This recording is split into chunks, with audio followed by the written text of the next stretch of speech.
All right, everyone. So let's get started with our next session. That will be the Kafka ksqlDB showcase. Let me share my whole screen. All right, so Kafka ksqlDB showcase. Let's get started. So what can we expect from this session? We want to show you how to get data from Kafka into Data Virtuality. So we will be illustrating the topics of what is Kafka. We're going to make a definition here. What's ksqlDB? The use cases that we see for data virtualization, and probably the use cases that you also see for data virtualization together with streaming and Kafka. Then we will take a look on how to connect to a ksqlDB database, and then looking at the syntax specialties, and then doing some queries from DV along the way. So what is Kafka is the first question. So there's three abilities to Kafka. You know, it's of course, everyone knows this is somehow streaming data, but it's the ability to publish, write, and read streams of events.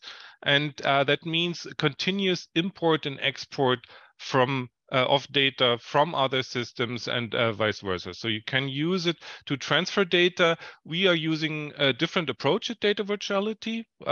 For us, it's most of the time it's JDBC, REST API, and now OData after Carlos's session. And another ability is to store the streams, right? So the stream data is being kept on the cluster, but for as long as you want, but also not much longer, right? So there's also, we will talk about retention of data in Kafka streams as well. And then the ability to process streams of events. So as they occur, so when an event is happening, but also retrospectively, so you can also replay a series of events. It's also very important. Regarding the terminology today, we're going to be talking about events that are stored in topics, and we will be defining this also in our interface here. Topics are partitioned.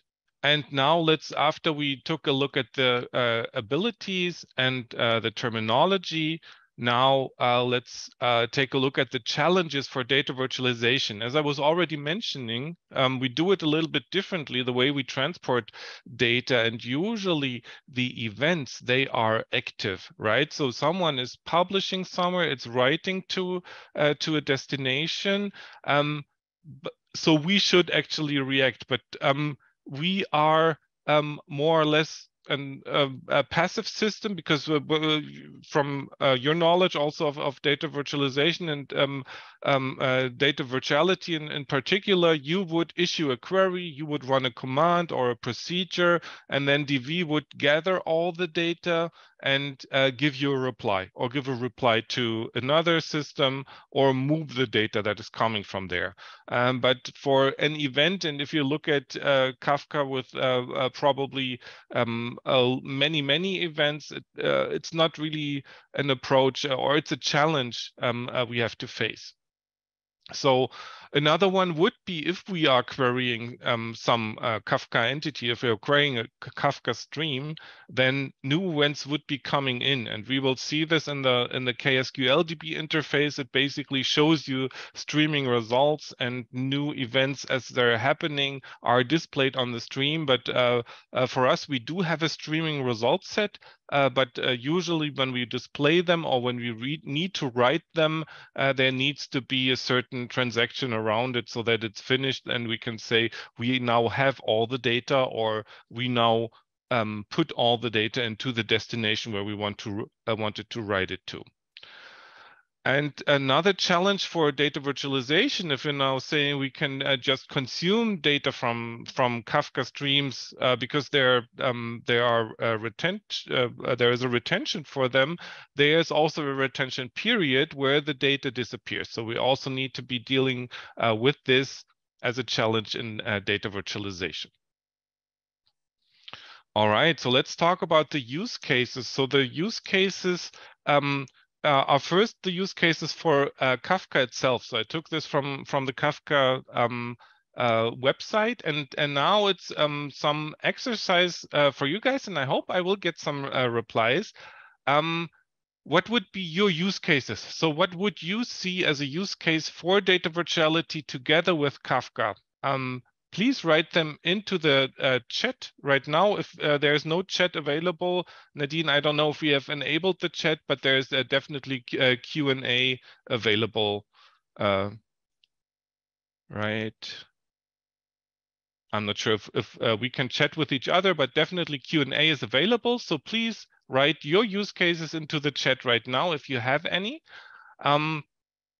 So the ones that coming from Kafka, and I will talk about them a little bit later, will be messaging, website activity tracking. That's really the most classical Kafka use case. Metrics and operational monitoring. So they just call it metrics, but in the end, it's operational monitoring, log aggregation, stream processing, event sourcing, and commit log. So if anyone has any use cases, please go ahead. Let me see if I can bring up the Q&A here. Yeah, if you have any, you can still continue to put them into the questions and answers or into our chat. But let's now take a look at the commented version of this, right? So I just want to make some comments on that. Let me just move these things away here. So messaging. So sending messages from a DV automation is possible. So that it does not only mean that there's reading, that it's necessarily reading. So data virtuality is really probably, especially the platform, really we call it platform. It's a platform for data where you can move the data and where you can not only react to data and move it to a BI tool, but you can also react on data and move it around different systems. So that means that also DV could be sending messages. For me, it's a great use case.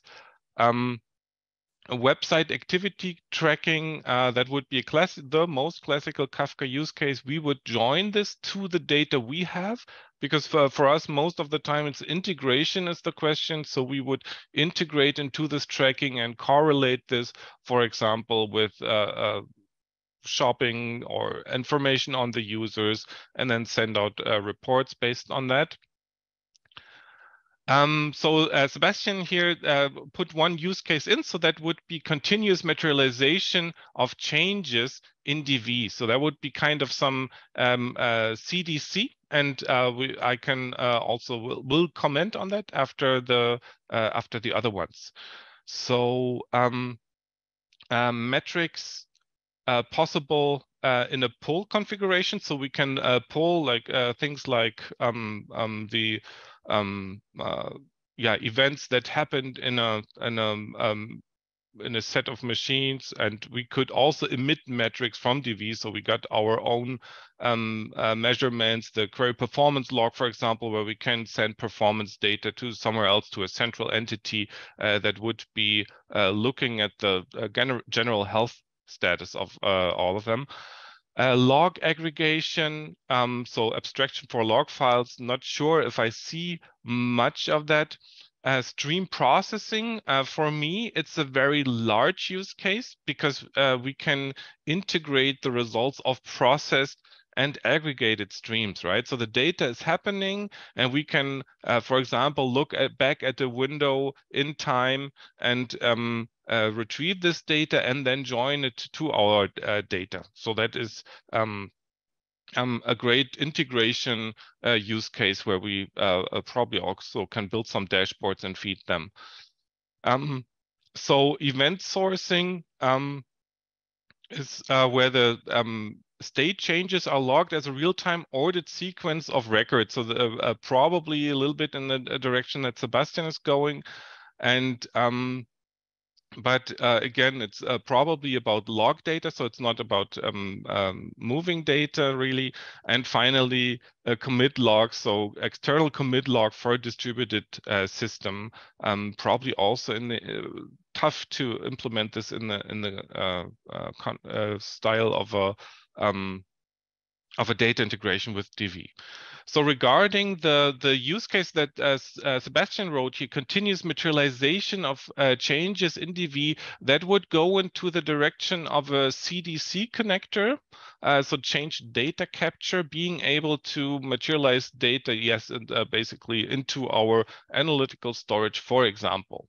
And we do have something there in progress on our side. So we are talking about the Debezium implementation.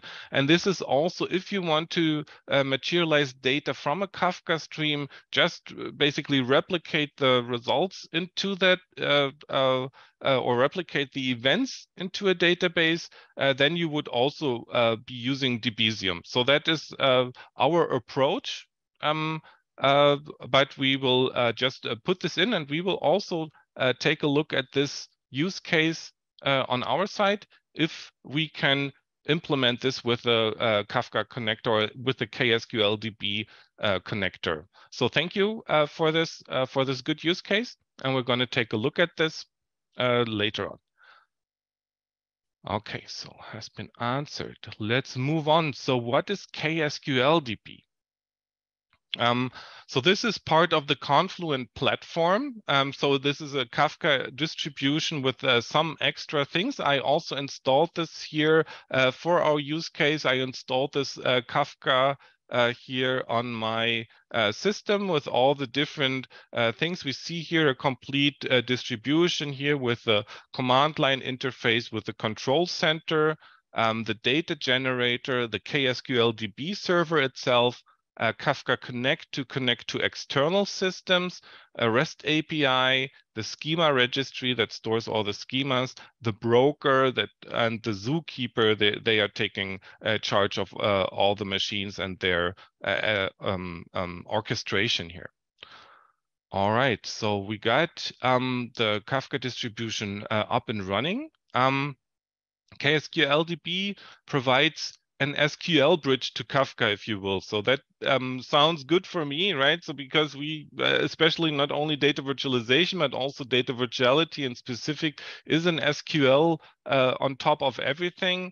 So we want to have this bridge available, and we just want to fire queries against ksqlDB, which will then in turn talk to streams and tables and in the ksqlDB. So the ksqlDB is a stream processing database, and these are the capabilities. They're listed in details here on their documentation. And we're going to be doing this throughout this session here. So you can derive a new stream from an existing stream. So you could, for example, say, I filter something. Right, so I create a new stream from a Kafka stream where I say I only listen to events that happen for a couple of users. I only, a where statement basically on a Kafka stream. We can derive a new table from an existing stream, and we will talk about the difference between stream and table in a second as well. And we can derive a new table from an existing table, right? So now we get all the permutations basically, and we can derive a new stream from multiple streams, but we can probably not derive a stream from a table. That's something that's not possible. And in the end, it's basically input streams are coming in by streams producer, and then ksqlDB is doing this processing on the streams. That's exactly the processing, the four different processes we saw here for stream processing. And then there's output streams, and of course, tables can be mentioned here. All right.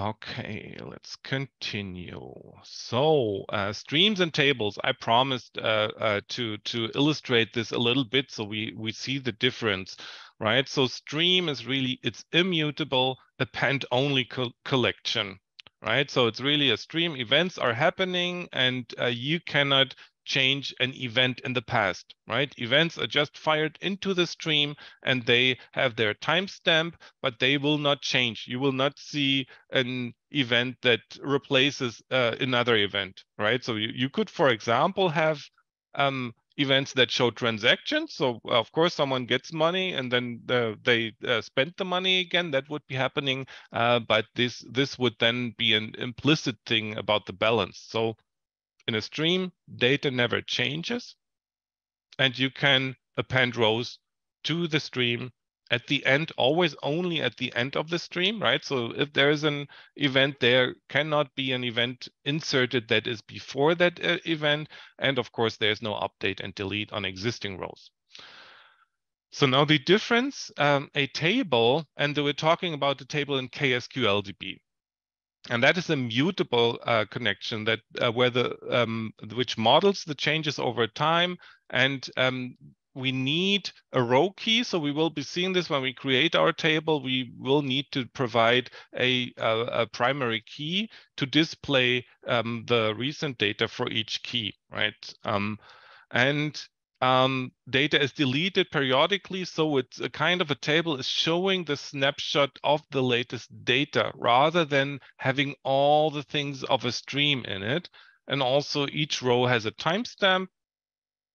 So you can also take a look at a window of time. We will also be doing this in our showcase at a window of time. For example, let's say we're going to be using 30 seconds. So you look at events in the last 30 seconds, put them into a table, and then you can take a look at these timestamp. All right, so let's continue. So the query types. So how can we query data in ksqlDB? We can create persistent queries. These are queries that you create on the server side, and once they are there, they remain on the ksqlDB.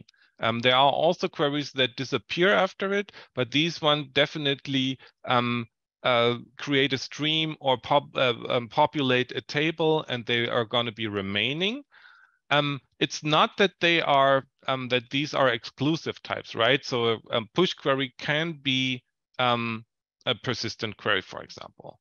So push query is issued by a client and subscribes to a result as it is changing in real time, right? Okay, important here, changes in real time. So push query would really show us, continue to show us the data while the stream is running and producing results, and we are probably aggregating or looking at a time window, but there is no definite answer to this. So that is kind of something that we probably is a challenge in data virtualization. When we're joining it to other data, we want it, we want a pull query. So pull query is a form of query issued by a client that retrieves a result as of now. Exactly my point. Like a query against a traditional database management system. So in my opinion, that is a very, very good way to integrate to data virtuality. So let's take a look at this. So let's look at the options to connect to ksqlDB from Kafka. Right, so the first one is via REST API actually. So it has always been there, and I can also do a REST API query. I will be doing this as the first one. And then there is a generic JDBC driver that we've been using. So you can configure this using this driver, but there are some challenges regarding how you can really query ksql. So you always need some specific changes. You need to hit some primary keys, as I was illustrating before here, especially when you're looking at a windowed operation. You need to basically have the real keys that you hit. So you cannot just put arbitrary SQL in it. This is why this is kind of challenging with data virtuality.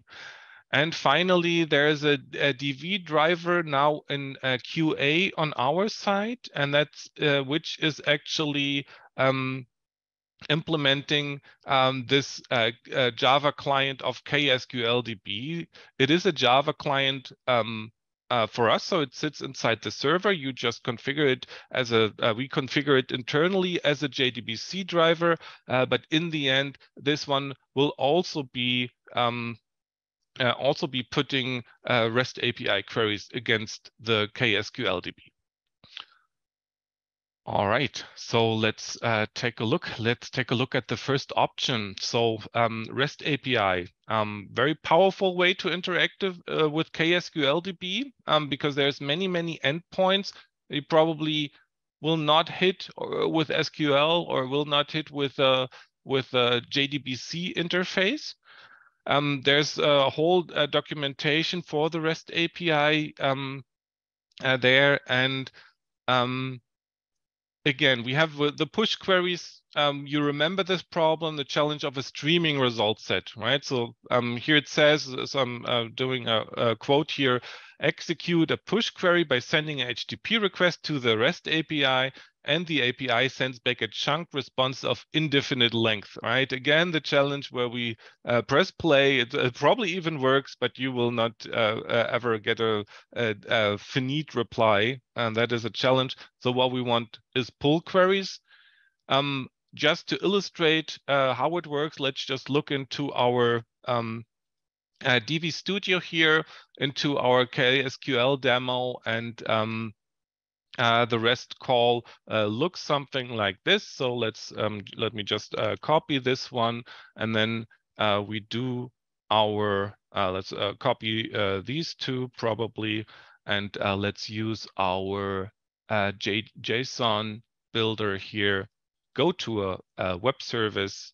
Let me just put this somewhere here, a little bit more room, and use our endpoint, which is just the endpoint that we want to connect to. So this is my localhost here running in Docker.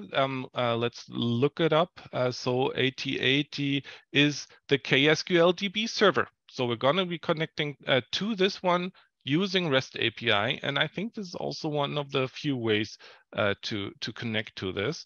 And then now some query, we're going to do a post request, and we will put this stuff in here. And now we can just apply this, and we are retrieving the first data. Is just the show streams statement, but you see here you got ksql, so you can pass arbitrary SQL to it. ksql. So in the syntax of ksql, the beautiful thing here, of course, is that it terminates, right? Because we got a finite number of streams. There are no events streamed in there while our thing is running. And in the we already see here all the streams. And in the row configuration, one challenge here, and you probably know this from the JSON wizard, and I want to also tell you a little bit about my challenges here, and probably something you saw already with this unexpected multi-valued result, right? It's now very difficult to access things that are named in exactly the same way, and I've stopped many times using that and wrote the query directly. But if you go one element deeper here on the streams itself, we can already see the data, right? So really with the wizard, you got to be careful where you are clicking, and probably can even put this is windowed still into it. I never like this ID column, so I'm just removing it. It's probably way too long for the precision, but I mean, we're talking about our ksql integration, so we don't want to dwell too long on our JSON wizard here. But finally, we have our query, and we can just run it. And this is now a live query against ksqlDB. It's not getting data as in terms of data from a Kafka stream yet, but you can probably use this, expand this showcase with all the KSQL you can think of. And there's also a KSQL interface. So if we look at our control center here, I have my whole cluster in here, my control center cluster, and here I can also issue queries to my ksqlDB directly. And here, for example, we can also do a thing like show streams, and then it would just show me all the different streams here. Or you can even see it's showing me the same format here as I was pulling in with my wizard. So that is actually, show streams is actually emitting JSON. All right. Okay, let's continue. Go back to our showcase here. And so I just pointed the different, the important things here. And okay, let's continue. So the next possibility here is to connect a ksqlDB connection with a driver. We can also provide the driver to you. It's currently in quality assurance, and it implements the Java client we already talked about. And so just about the things that the client can do, it's kind of a Java bridge to REST API for ksqlDB. So we see pull and push queries, inserting rows of data into existing ksqlDB streams. So this actually will enable you to write data into streams. Creation and management of new streams, tables, and persistent queries. So we know all of this terminology. And also admin operations such as listing streams, tables, and topics. All right, so the create connection, create data source, these are the two commands, not much to do. The interesting thing is, of course, you don't have this KSQL translator yet. So let's take a look what this sounds and looks like in Data Virtuality. So I just, for the sake of the demo, I just did a reconnect to ksqlDB, so it will remove the connection and then just create it again. And there's not much happening. As we don't have a wizard for this, I cannot really add it and show it for you. I could just remove it and create it again. All right, so we got the connection here. And this one is now showing all the different things, tables. We see here, we see streams, we see derived streams, and some test data. So the metadata of the object is really coming in, and we can inspect this. Data sizes are fairly large. And let's continue here. All right, creating and querying objects in ksqlDB. So the first one, we're going to be following the Confluent platform quick start. That is just basically not only for ksqlDB, but does basically show the whole distribution of Kafka and all the different objects I showed you in the Docker here. And so it's first goes about installing, but then we go into the cluster as we've seen it already. And then the first one is to create the topics, right? We remember topics is where streams put their events to. And what we're doing here is we are creating a page views topics, and we are creating a user topic. And let's take a look at this. Control center, topics, and there we see many, many more that I already created, but our page views topic, we can see it here. And this one is really producing records as we speak. So yeah, pulling a little bit of stress on my system. And we can see this one creating messages. and the other one would be the users topic. And there also we see on the left-hand side the production of events and also the consumption. So we remember there's always a producer and a consumer at the end of the streams, but of course it can be also 0 consumers, but producer needs to be there. And we also see how much data this is already containing, how much data is in there for the users. And I think for the page views, it's much more, because we're going to be looking here in our how we created the mock data, and that was actually with different things. So the first one is data gen for page views, and it will be put into the topic page views. And the other one is for the users, and we see this interval. I think that's per second. So we see this interval between users. Sorry, that's milliseconds. So there's one user, basically new user being created once per second. And here we see 100 milliseconds between events. So there is 10 page views created per second. And that already shows us the difference between the storage, how much data is needed to preserve these the topics in the end. All right, so let's continue here with our quick start, and then finally we're now creating these data generators. And finally, we can take a look at this user data, for example. So I'm navigating here to my topic of users. And there I can take a look at the messages. So if we can see here, once a second, probably there is a new user registered, and we see the data generator, by the way, coming from the connect portion here.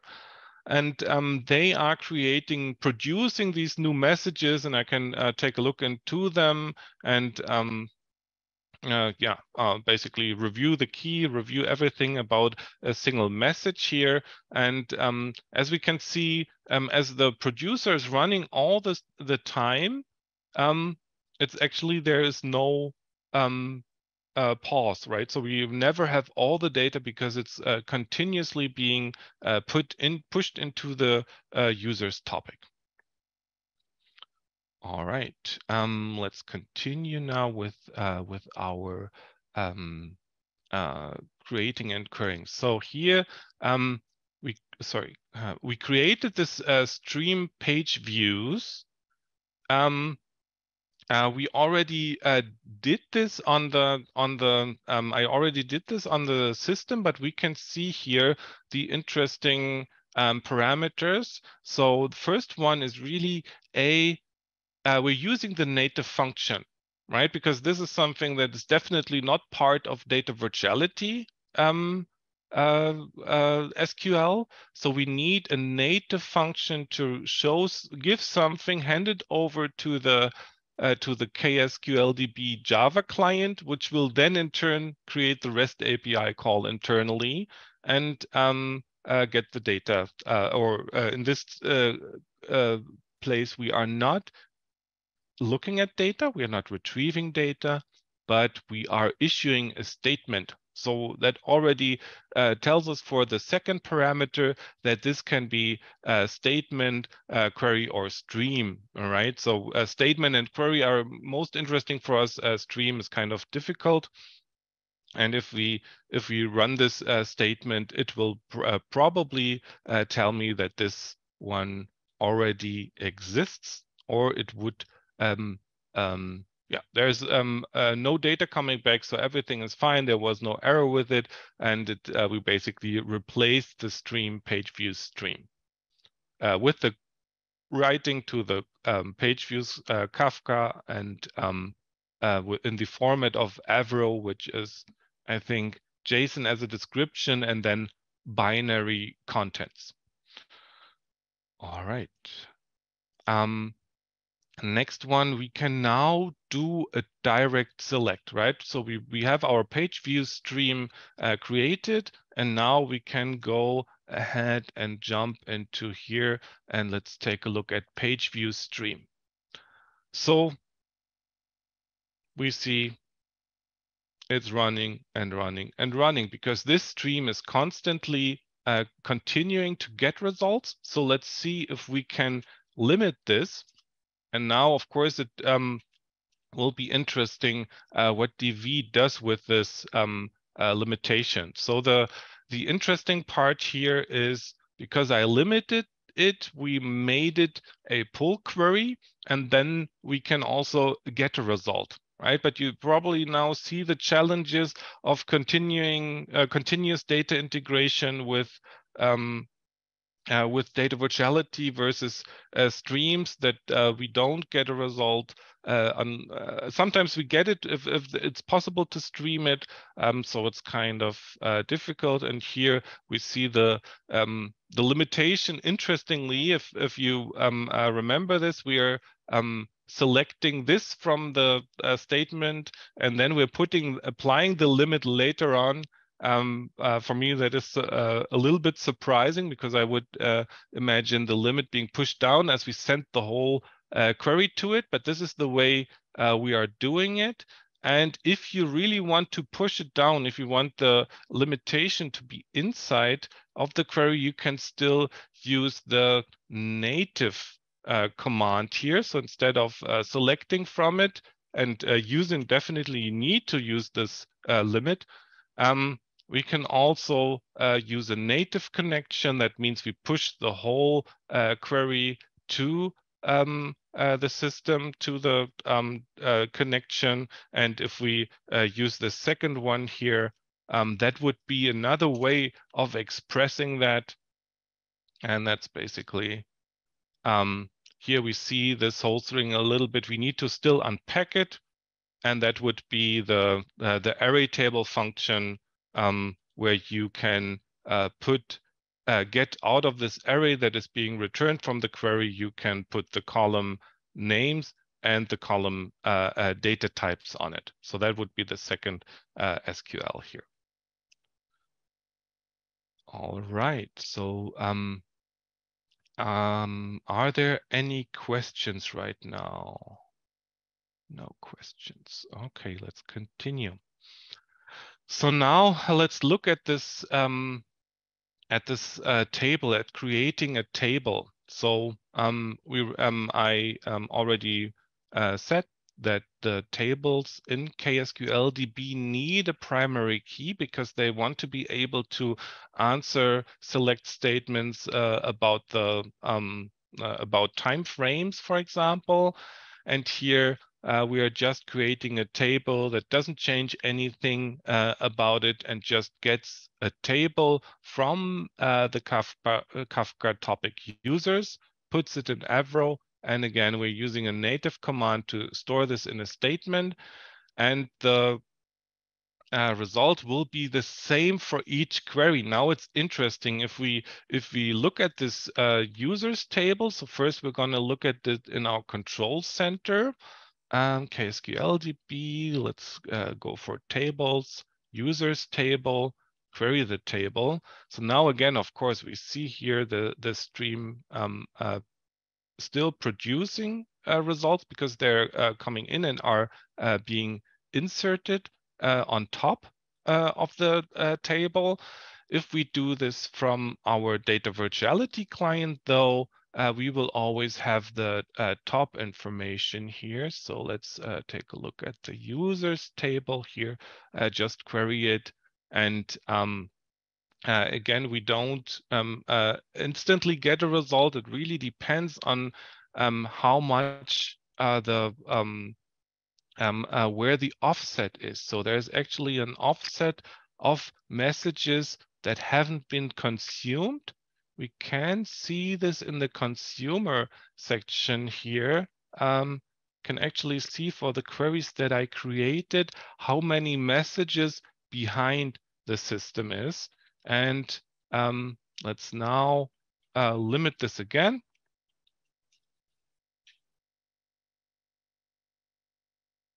Let's run it again, the query. So now we see here, with this limit, we remember this 266 on top here. And if I run this query again, of course, now it's again forwarding this. And here we see it's the same number, right? So we always, this is what I wanted to illustrate here, as we are now querying a table, we are always getting the same result from the beginning. And if I, let me just run the statement probably without the limit. Let's just see if we can get it. Yeah, so we see here this now stays in fetching mode. And this is this beautiful result set. I didn't put any limit on it, and I can scroll and it will read the next batches. As I scroll down, we'll need to read the next messages, and I can scroll infinitely because we saw the numbers here. So there's many rows to scroll now.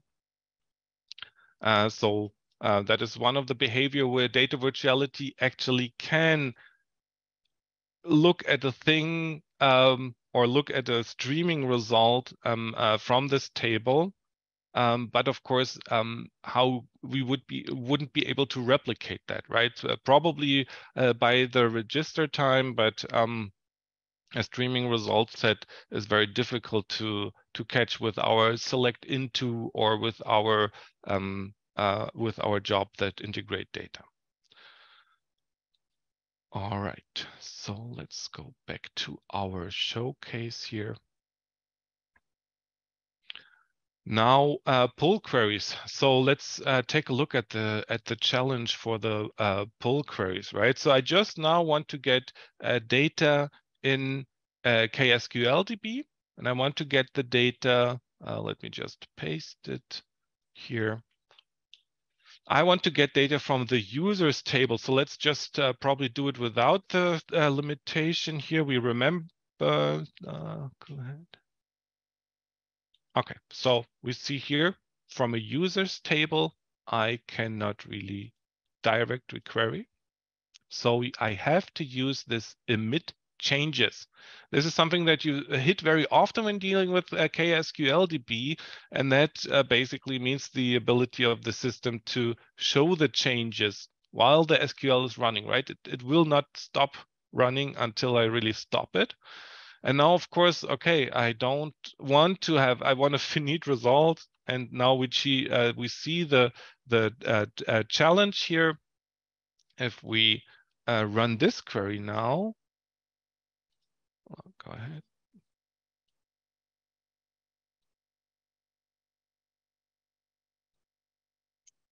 There we go. Right now we have a problem, and I also note this down. So here,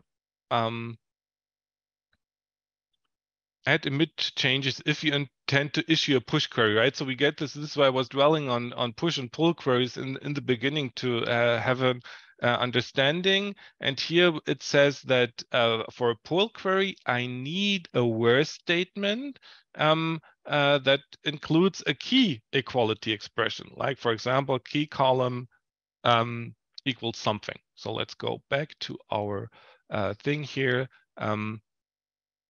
Okay, so I followed the specifics of what the system said to me.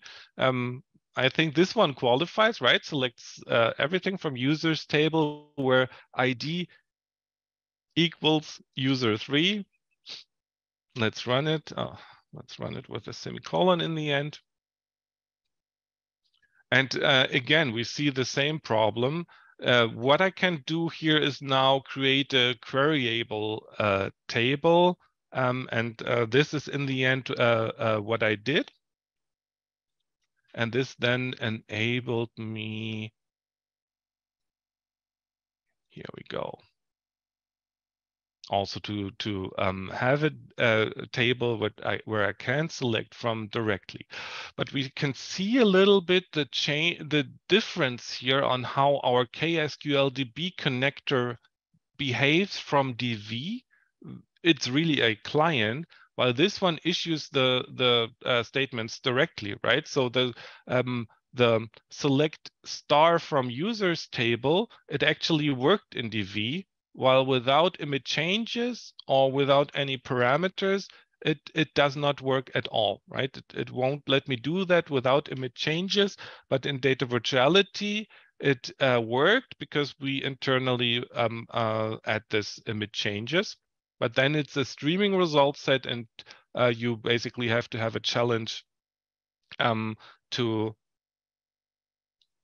right, here we go. And I can now issue this statement on my users table with a register time. So it actually allows me to do that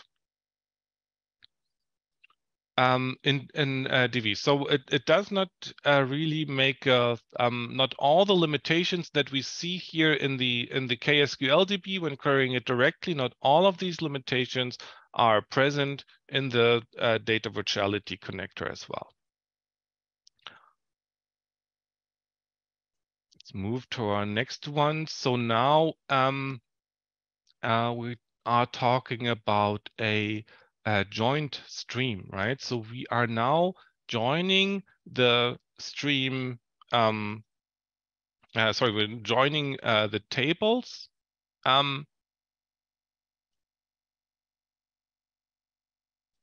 Users table, and we're joining it with a stream. And this is now really, now we are getting at the interesting part where ksqlDB is actually doing its own processing. So we now really use this as the stream processing database where input streams are coming together, the streams are joined, and then some stream is outputted. All right, so let's, I created this stream already, and we can see this interestingly here in the ksqlDB flow.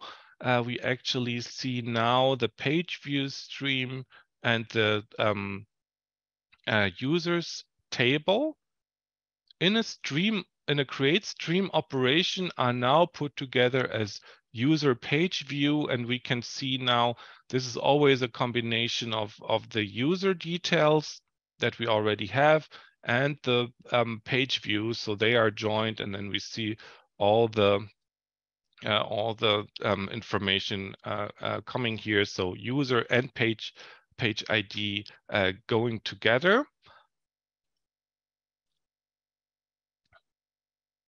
And now we can also query this from Data Virtuality. But what I want to illustrate here a little bit more is that the important part is that some of the operation really need to happen on the ksqlDB side, right? So it's the same thing as if I want to do a push down, but I think it's would be a challenge if you say I'm just now joining from DV these two things, the users tables and the page view stream.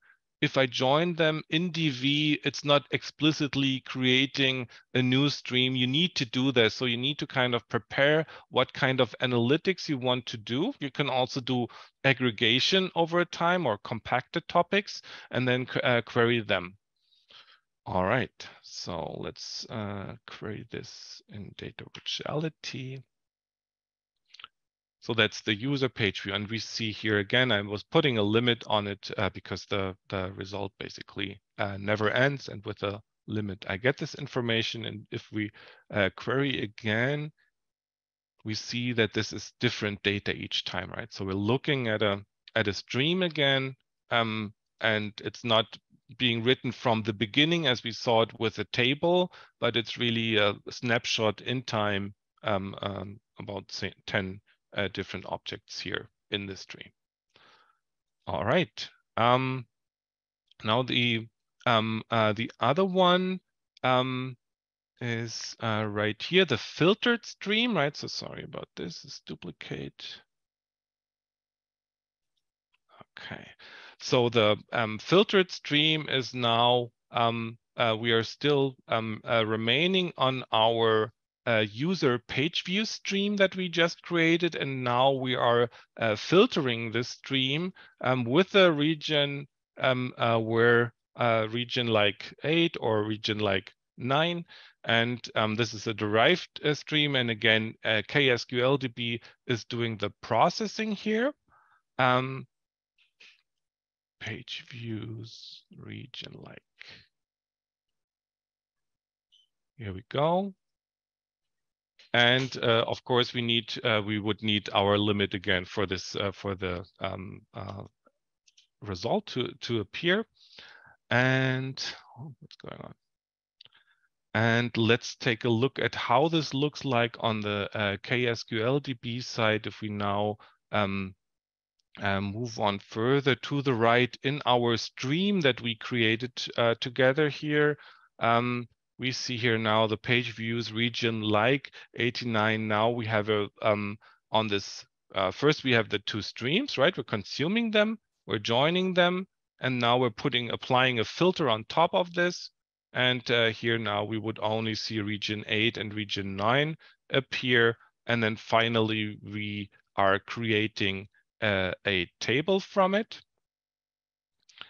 And here's still interesting now, the window table, right? So the about, as I was mentioning in the beginning, that is about the window of time. So it's basically analyzing the last 30 seconds of a time frame and then counting the number of users. So we will have the first user, then num users would be 1. We will have the second users, then num users will be 2, and so forth. And this is done for the last 30 seconds, right? And the grouping, and finally, this now is again a persistent queries because I created the table. And let's inspect this table as well. And that would be our page views per region. And this is now, can I expand this? Really. The interesting, I really need to do this from DV now because it's invisible for me. So let's get back here and let's do page views for, and here now we see actually the number of users being counted, right? So user 2 male region 8 2, and then if we see that again, it will be region 8. Where is the next 3? Probably here, user. I don't know. So it's basically counting. We see it right here, user 3 male, and now we see the count and all of this thing for these 30 seconds. What happened in the 30 seconds, right? So we did some count on a time window in a stream, because you have to think differently when you are accessing the data in the stream. And want to put this in Data Virtuality, that's a challenge. Now we put so much data in here that we, I think, have enough of reading the data. There's also probably interesting how the data is persisted. And we can also, there is a overview of the persisted queries that we can see here. And finally, now, if we are looking at our presentation again, there is a the ability to create the tables. As I was mentioning, this our connector enables you to create this. So that would be really just a native call again to our ksqlDB connection, saying create table with where it needs to be put in terms of topic, what the format will be like, how many partitions, and then also the information here. And then after that, we insert into this table, right? And this gives us the ability to write data from DV and back into Kafka streams using ksqlDB. And Another one, just another statement here with a little bit more details would be the insert into this rider locations. So that would be a query where I can basically determine if a specific rider is in a specific place. And this is also possible to retrieve this data then if I have a table that contains the data where these with the where statement. That is another quick start that you can also pick up on the Confluent. That would enable you to do some analytics and also have final locations of these riders, because again, we now have here a stream of data where positions are constantly being updated. And if you want to have the eventual one, or you want to know all the riders that are in a specific place, then you can use this one. All right, so that has been much. Are there any questions right now? Let me just check if there's something in the questions. Okay, no questions right now. Regarding the our time, I think 15 minutes was a very, very long break last time. Would you like this to be? Thank you. Thank you. So someone just wrote a really good demo, Matthias. Thank you. Yeah, so it was really getting to know Kafka from the start, like probably some of you also did, getting to know ksqlDB from the start, and then implementing that with our connector. Yeah, I'm very happy that you liked this. You definitely stay tuned for Carlos's next thing with the relational procedural command. And also, I think, Nadine, we will have a poll after this, right? We will send the guys a poll, and we need your feedback desperately. And I'm so happy that there are now many participants in here today because we want to know what kind of topics you would like to hear in the next masterclass. If there is no poll automated, then we will send one. We will send a poll. And now everyone hands up if you want to have a shorter break. Okay, 1 hand up, 3, 4. Everyone, go ahead. Throw your hands in the air. It's not democratic yet.